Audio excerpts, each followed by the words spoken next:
Após a Revolução Russa de 1917, Lenin coloca em prática sua doutrina de expansão mundial do comunismo e, em 1920, estabelece as condições para a filiação ao Partido Comunista, entre elas a realização de amplas campanhas de agitação e propaganda nas organizações militares, principalmente no Exército.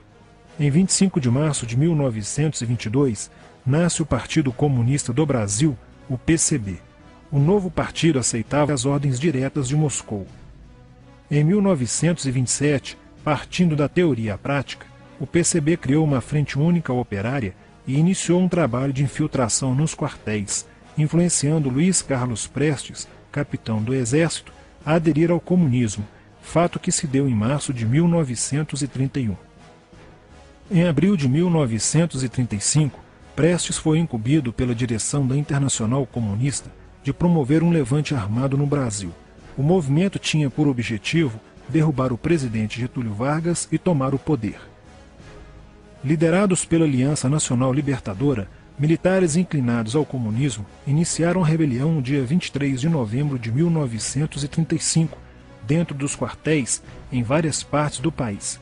Mas devido à falta de organização dos ataques e à ausência do apoio popular, o exército derrotou os comunistas e evitou o golpe de Estado. Em seguida, Prestes é preso e perde a patente de capitão. Com o advento da Segunda Guerra Mundial e a invasão da Rússia pelos nazistas, a política exterior soviética muda e Stalin tenta ganhar o apoio das democracias ocidentais. O PCB redireciona sua política seguindo disciplinadamente a orientação de Moscou e apoia Getúlio Vargas. Após o final da Segunda Guerra Mundial, o PCB reinicia a agitação das massas populares e tenta desestabilizar o governo Dutra através de uma política conspirativa. Durante toda a década de 50, Moscou, através de suas redes apoiadas pelos partidos comunistas no mundo inteiro, tentava desestabilizar as democracias ocidentais.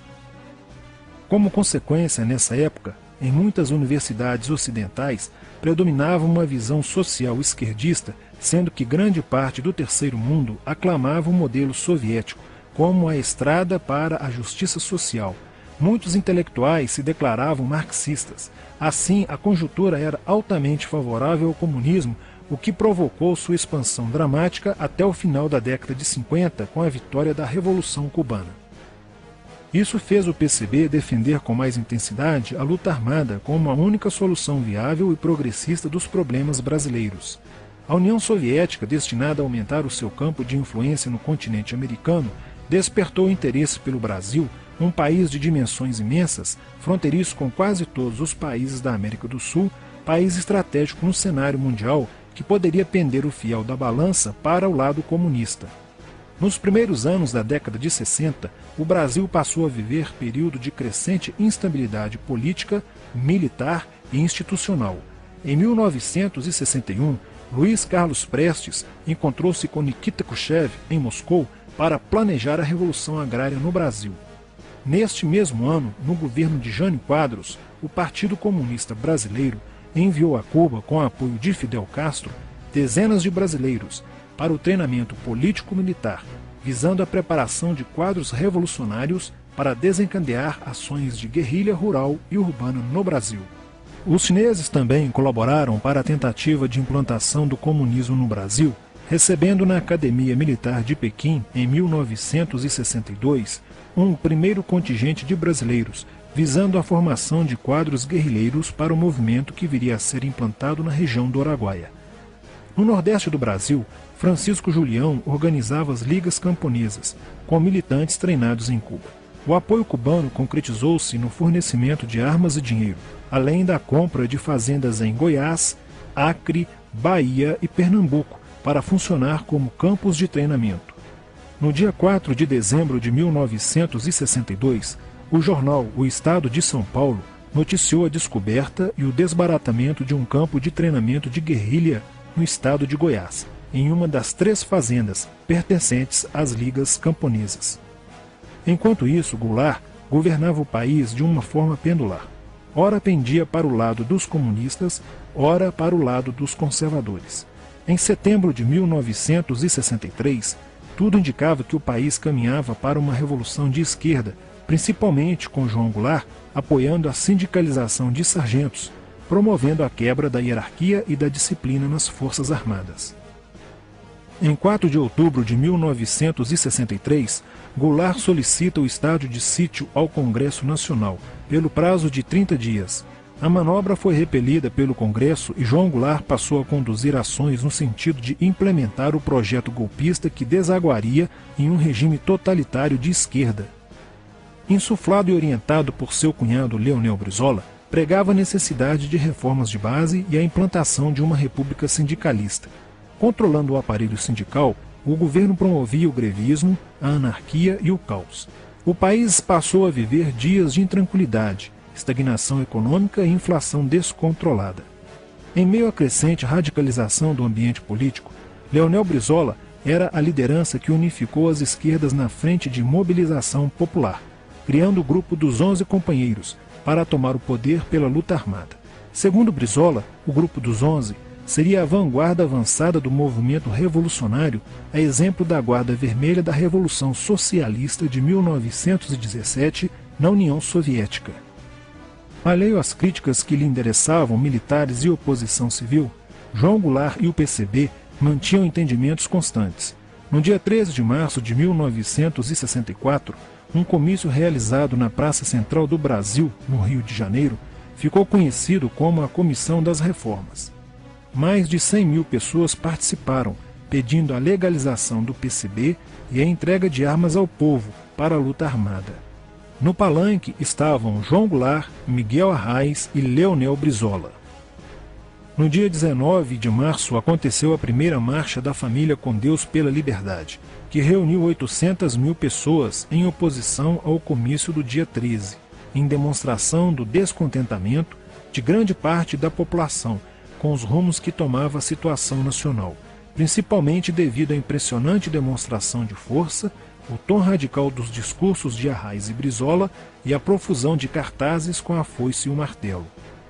Em 20 de março, apoiados por Brizola e pela CGT, a Associação dos Marinheiros e Fuzileiros Navais do Brasil reuniu-se declarando um motim, dando origem a vários outros movimentos rebeldes no interior das Forças Armadas. Realizou-se em Niterói, na sede do Sindicato dos Operários Navais, um congresso continental de solidariedade a Cuba, com a participação de delegações latino-americanas. Luiz Carlos Prestes manifestou o desejo de que o Brasil fosse a primeira nação da América do Sul a seguir o exemplo de Cuba, se tornando uma nação comunista. Na véspera de 30 de março de 1964, João Goulart, ignorando o pedido de assessores e do seu líder na Câmara, Tancredo Neves, compareceu à sede do Automóvel Clube para uma homenagem da Associação dos Sargentos da Polícia Militar.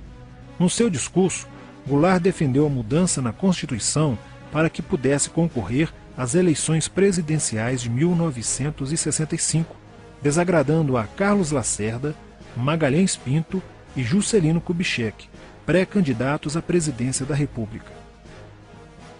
O golpe da esquerda já estava preparado para 1º de maio de 1964, caso o Congresso Nacional não aprovasse as mudanças.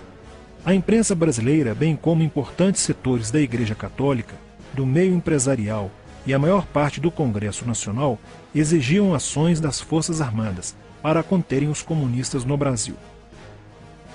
Ao final de março, jornais como o Globo, Jornal do Brasil, Correio da Manhã e Diário de Notícias pregaram abertamente a deposição do presidente João Goulart.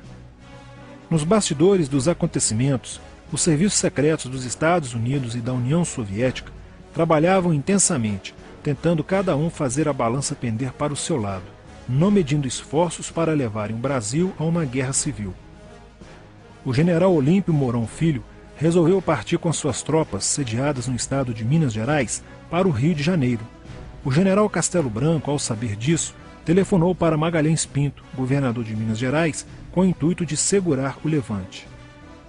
O governador mineiro argumentou que, uma vez iniciada a revolução, seria um erro parar, pois alertaria as forças fiéis a Goulart, podendo agravar a situação.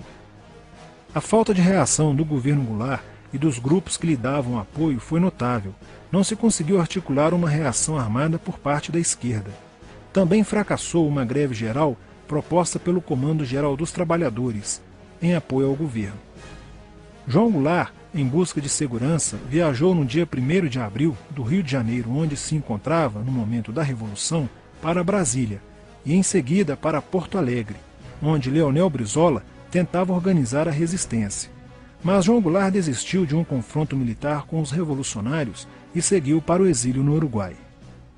No dia 2 de abril, o presidente da Câmara dos Deputados, Ranieri Mazzilli, assume provisoriamente a presidência da República e mais de 1 milhão de pessoas lotaram as ruas e praças do país para comemorar a vitória. No dia 11 de abril de 1964, o Congresso Nacional se reuniu para eleger o novo presidente da República.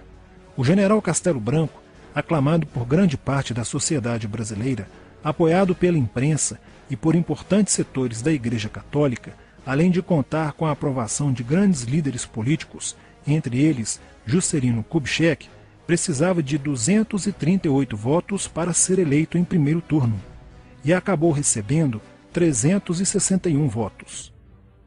No dia 15 de abril, Castelo Branco assume a presidência da República, consolida a vitória sobre o movimento comunista e renova as esperanças do povo brasileiro de ter um país com dias melhores. Porém, a esquerda derrotada colocaria em cena, nos anos posteriores, Carlos Marighella, ideológico comunista e defensor da luta armada, que submeteria o povo brasileiro às ações mais obscuras da guerrilha, o terrorismo.